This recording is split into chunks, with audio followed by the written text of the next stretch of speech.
Ngasisu mahausago sana lebak story collection na yamna nungairaba wari macha ama puduna laksere. Wari asigi maming na Toubimal Khangdabi Apambi. Wari asibu thabirakpana Abesana Naorem. Hauzik mayam ki maphamda wari asi khudol tamseraklage mayam punna taminarasi. Matamdo ayuki matamni ngan bahaibabu no ngan phum tawrakpa matamni.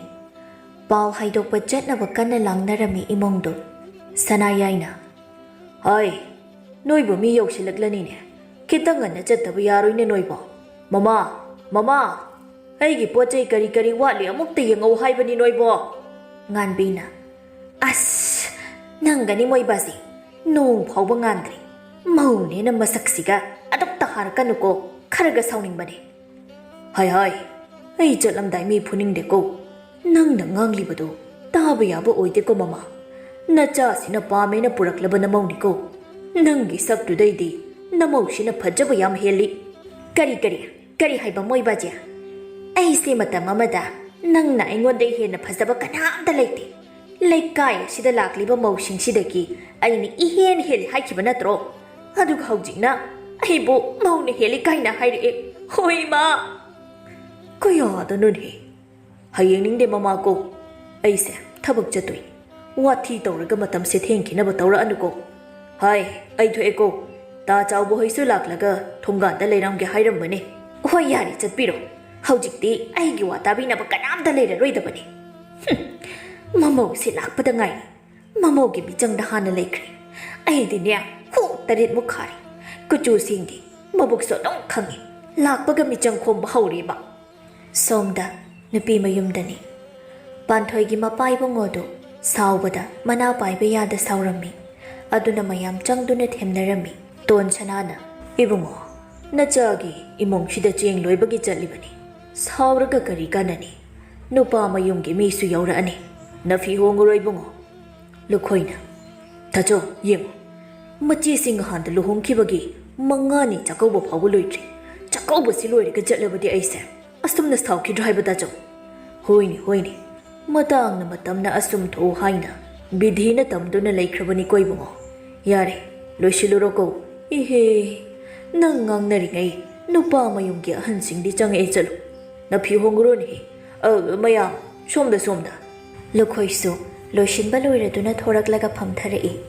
Nupa mapa na hogat laga, taugalon ulaklami. Ton sanana. Yari. Ibungo sina, nupa machado gi mapa oidoira. Sanayayna. Tada haina kaujarigi. Tolaba na naw ay na mapa oigadoy ni tada. Nupa machado di haujik kari honare. Machin manaw na kaya pokliba. Tada. Ichado haujiki oina saharda dukana mayawri tada. Aduga machil manaw na ahomni. Nupa ngagtani, mana ahalni. Makada manaw ani lay tada. Yamna pay. Adudi mongolukhoy. Nang na kari haining ba hayro. Jahi se ay na kara halamgadaba mali. Sing na hayrabada ija panthoy na tawrakli base. Ay di pentri, tasig na. Sumdaw bani. Machi sungarang handa luhong kibada mangayri. Mangani chakaw basu loy dribani tawisi. Kari haini haibasu khangdre tawisi. Hoy tada, saupam thoy.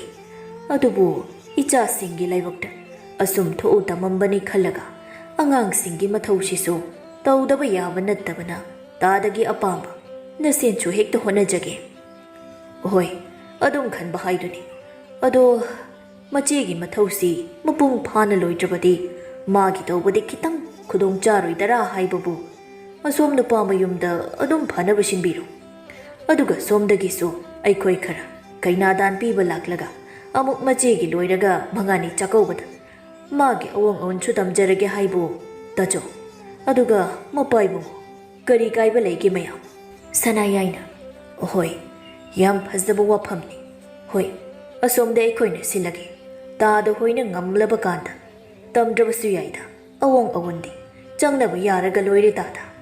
Ton chanana. Adudi mapa anina yanarabani na wari se swaida loire ne angangsi. Ha. Asumna luhongbasu loikre.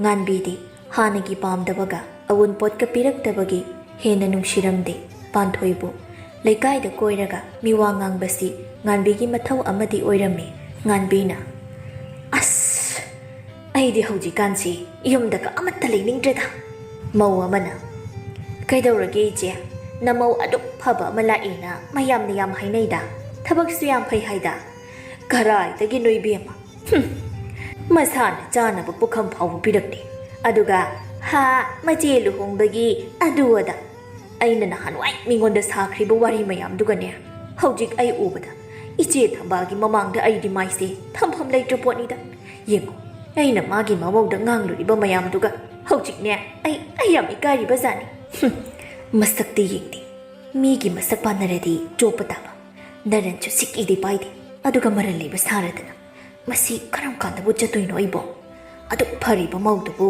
mana hundana nga mi su sakobada tawrakani hairidana nang horaroi ontokna nungshidi masakasi mana adumna murum soli nganbi su mamawu hunduna ngangba lepte yengo mana maram oiraga aise chokphallabani ba aise haima aina ngasaidigi nganglibasi nangdi amada tadrabaro amada seni maini haidrisibo hoi o taye ije aina ngasaidigi hairiba ngangliba mayamse nangdi sandagi ta thibagom taramidana ngawbo ngawrobro nangbo ho aishu satlage thabak yam lehori hoi ije taye aishu thabak chatchirana hoi bema chatlo nangsu aishu satlukhige magi yum thugaigadabu warise tadabagi saubirine nokpu nokjaningdra asumna chakawbasu loikre chakawba numita panthoige hablakliba awunpot mayamda nganbi maya kumlami lawpari ama aduga sanbi ani aduga laba amagasu hablaklami aduga ningolgini haina hingol ama hingol koiba yaba amasu hablaklabada haujikti nganbi mamawba amuk thagatpana mathau oiraklami nganbigi matauda leikai miyamna tawja sari se haina amuk ngangnarami somda apambi mamanabi singa singju sabagi pot leiba chatlami pepena apambi nangse naming magni likliba khuliktuni yam chanai no mutana sana khangna si ja si haidrabani arembadi nangna hani hekta mang tharakani ngasi su se leite hai ibema taliba paisa singdo kaida thamge natin phauba khai tani yotlamni ko nang asumna mayam don noksilaba phauba apambi ikai bagi mahutta masu khumlai as noishidi yam ngange aigi marup phangaba kanda ai loina leiraga pizage bema noigi sigi thatlawba singju sidi ka shunate ko chak oina pizabi ge bema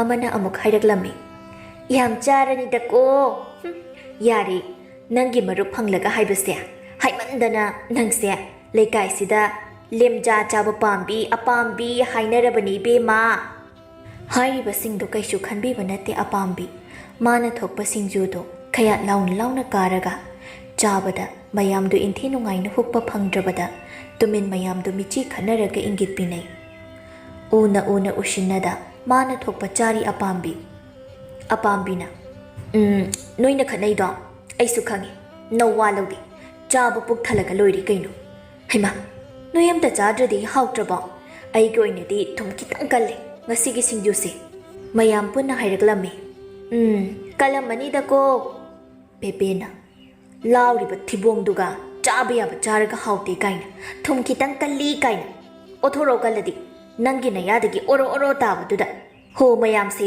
chaba hangoitana amata chadri matung nangane chamin thangmina ba yaba minate chakcha yam lodeba apambina taning de ado haima airi kawi imana mamton hoidagi hawai maru lawro haibani nimichu takidore khungi khundon ga oire sidai kharasu lape ai chale ko adumna kaisum khanda chatkibadu uraga punna yengnai charambagi chairiba singdu yenglaga haire yamana mana chabase sangbiba aduga lukhak singbina batari bai khoisi amana muk aduni masya mathibong na marol ama lauriba aduga chabade ikaibisu khangde tinaba yaba nate masi pepena asya matung charamdai khangan ba yaba nate ko amana muk haire kaidaino manaton do huini bema oiroi mafisu suklai leide aduga waikrani machu ma ondrib haw pira aroi kwa mahi chubage koktabasu ani suri sauningdana ngangasu ikaiba khangde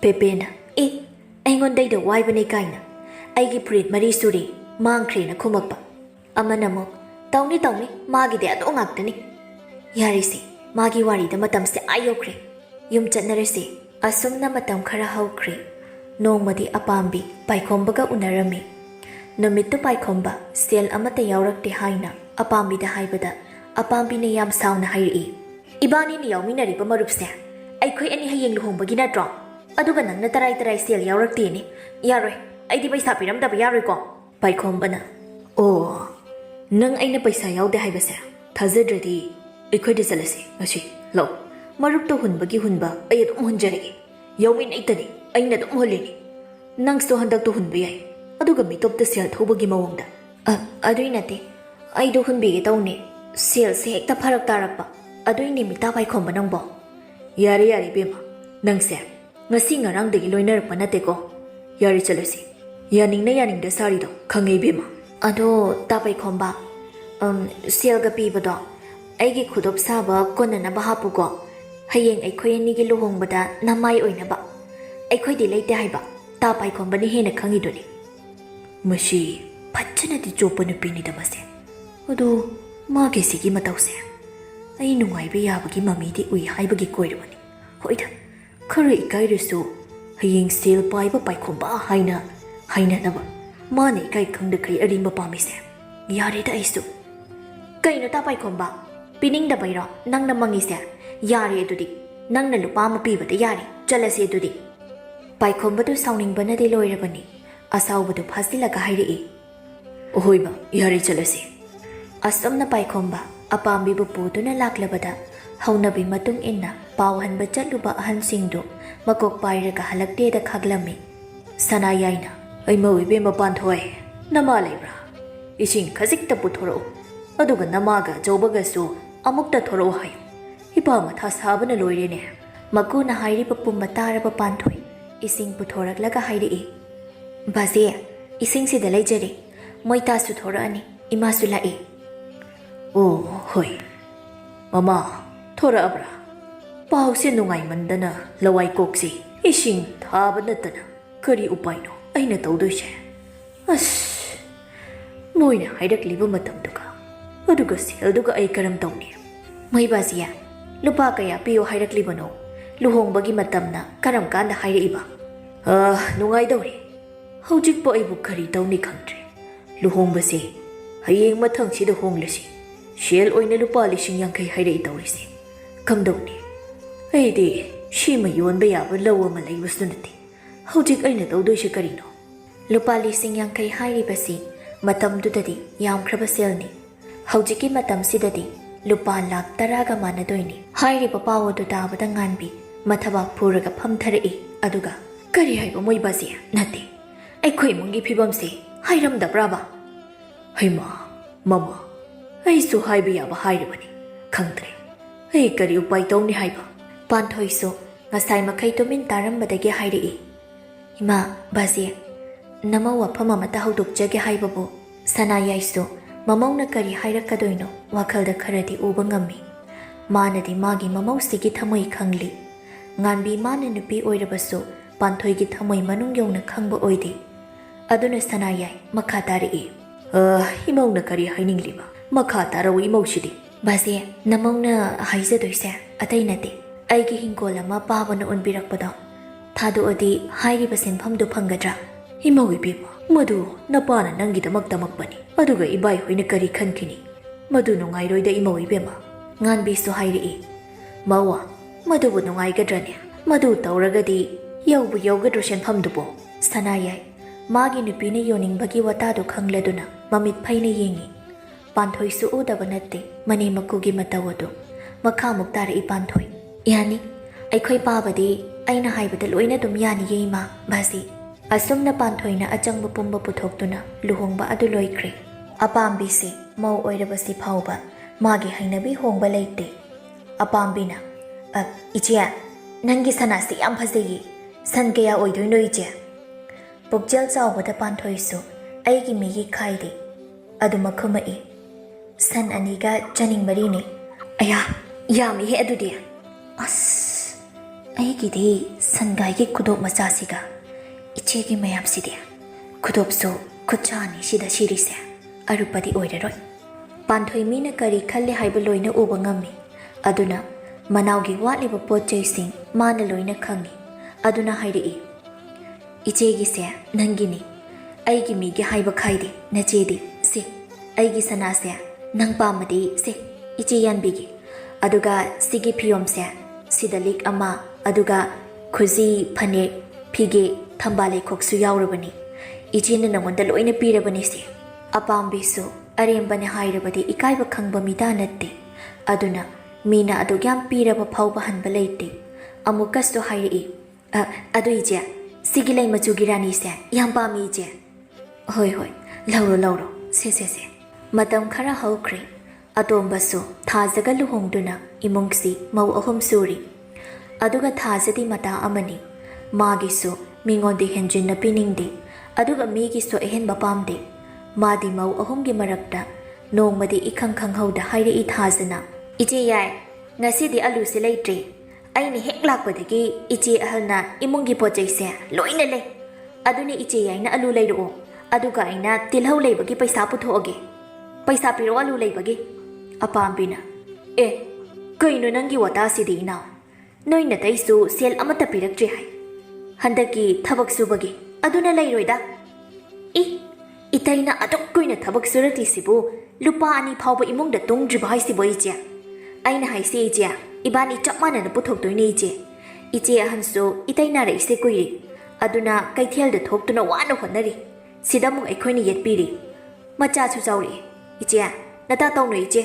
Apambina. Masidi pura mata manine. Horendagi ai tongan chabagi wari haudokpa tare sidi. Hoi he. Karino khangde. Pidokba leirabasida sok ngangi he. Thaja su hanba leite. Ho adubune piro. Asumna mau anido. Irang macha khara sagalaklammi. Paikhomba sumoina sigi ma kaithoktrabanina. Lau hingol kayama lotna asum leirakpadagi. Khunduda moina khwaidagi sen paiba. Lau yam chaba haibada oirakli. Adubo apambi punna chai haina. Nongbata hinjang ama leide. Aduga leiba tarabasu panthoidagi sen lauragale. Mana adumna sum tauraklabada panthoigi macha purembi asumna hairi. Inomcha kaino noisu haujikti sel paibada khunchida hainari. Aduga imasida adum noigi marpu matali. Aigi leidawdo noigi thoibi machagi sum leire. Aikhoi thoibasu maning thongdre. Apambina. Haima. Masi yamne mani mase. Phari. Nangse aigi nanganda chaurakli ko. Nangna domna hairabako. Asum nangang naringai tanjaduda. Panthoi sto halaklammi. Aduga hairi. Haima. Kaidawnari now. Pinarami sibo. Abema kaidawrage. Apambina. Ije aikhoi ngasidagi tongan charage. Ainadi ichani khanna senarakpa. Ichasina aibu noida yamne yetle haini ikaiba pibase. Nanau yam nungaite. Purembina. Indomcha henjin bapaude. Abema yare. Imongde chang. Imana wa makha daraktrigai changkro. Yengo ije. Haujikti chawraklabani na aikhoi gase mi oina udre. Ai haujik konche khaidoge. Panthoisu oirakliba magi phibamna kaisu haiba ngamdre. Khumla itapna. Hoi. Inauna phanaba silu. Ije isasu nungaite. Pochu siti ngasidi ije. Asumna panthoisu moi mayamgi purakpada nupiga oiri wabana phere hairami. Adumna panthoina hairam tongan chakre apambi. Adubu tongan chare haina machinda haijaba khakni. Asumna matam khara haukre. Numittu panthoi masangamde haina churi tapamda makhong yanthaduna ukhong tenda ngaraga phamlingai apambi prap laklari. Ije ngasi kaithen chatrabo. Hoi nau yai chatre. Isasi khara nungaitena. Aidi mairenche ije da khara yonbiyo haige tawni. Adu ije hayeng yarakanda yonba yani. Se lupa yankhai piro. Mairen kunne. Mana hairakliba mamalsi potphamda mayam yonnabada phauba adu yawna yonnaba natte.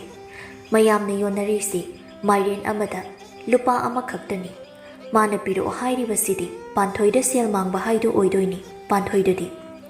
Adubu hoi haina lauhauribani. Mingam jadabi panthoi madi. Makha tana muk hairi. Ije paisa do hojik puba yadoi natro. Hoi puro. Ije se amukta chingkhaluse kokse ngauri ngauri tawre ise nongni ni di suri noine yum hongdokhrabani na khangdre iche se handak kaithen kadaba numit humni suri khangdre natai su kullaga leire yare yare sida lepasi asumne imong phawba mathanta changba ngamdre panthoi adubo apambi magi sel pinaba sauhallaga imong dagi sel du lauthoklaga pirai se na surabri yengo hoi je suri ado umoro kalai bro je yengo na chanu pi leibani chakhumda hoi je ai yengurage abima kainjang no yam haudobo mali idom cha umoro khita lauge haiba teno man bi su yam leirami noide isi khara purage ado kainjang no manam ka si yam nungshi ichana thongi si indom cha pan thong bani porem bi sauning banadi loirabani mana punaba yomliba pot yomdo ubada phanedi yamkhri mana yomidu leihori badudi khazik tak ngai hori mana puri duni hena yambe heli aduga amuka makha tari abima ai hinjang thongaroi ko horen jak loire ka lauro idom ja phi khare suruge porem bi machinda hoi haina di khommi adubu thamoi dadi khalle asumna ai di haishi machine yet paste okapti yet ni dako nate mana lautoi sha pathanta nate macha dagi mawa dagi pura kala ani aduga charani aduga koli phingam dai macha leisabi pharabado angang se tawba heiroi aduda puda yadre hairaga kwa ma pairaga changani labani ai di haishi ima makna barola ma pukjel chawmandana lairabu oidabani ekhoisi asumna matam khara haukre nongmadi thasdaga purimbiga phamduna wari kayama sanarami purimbina idomcha aidi ekhoi domcha yaimase haina dabna loire kamai dawne thasana aidarabu nangsuro aina lakpa koidringai dagi magun khangdana tongan chanaini aduga engondadi igun khangbaira khangde hangsu hangakte ijega punna charaga madi haujik sendoi chari moine subaduna kayam sudana shi yauna law hingol legadro aduga ijedagi sanalikdagi rani su yamna ni haibani lakpa koidringai asing bairo mana haibada mapamdagi habakpani kaina haiba engondadi is kariya hari kaya ta machin thirino kaideno aina lakpa koidringai ine tombina haibada noi magi awun hingol ga loina yolaga selfie haibani awun pochu yaurakti haibani adudai khoi je hanna sanasu liksu khoji su pi haibani aduga mane hek lakpadagi lupa ma puthoklaga moigi chakhumda noigi chakhumda chakhrabro charam khiroine chumdro chumme du yamna indomcha ekhoi masi yararoi pukjel chawri nena hojik ekhoi gi kari leiri yem imong shida lawsu aina khangpadagi yonthu ina taw leirami pabagi anabagi haina aduga pabasu kanba ngamdre khangde aiso angang oiraktre khangde yamda sum leibe yabasu nate aikhoi thoibasu hayeng luhonglese hairadi kaide seno imana kaithel jatabada aikhoi imong chakhom mutoini aduga aikoina leita leiraga horengi thamba phangi amaduna dum pukhrani khangde kamai pandoino aduni aikoina pangge na pangbada kayam pangpa ngamdoino noigi thawdok khradi ngamni adubu mapung oibadi kaisu ngamoi chumdra idom chana haise chumme indom cha hoiso nongmagi suraga chabani aduga ikhoigi punchi sisu semna bo honnabada wai aduga amadu hairi pangbadi haino matnabadani hotnadoishi aduni matamdu yauragi yengasi ado matamsu ayokre ibani wari da ising sokpadagi halaktre hairani noi khurana lao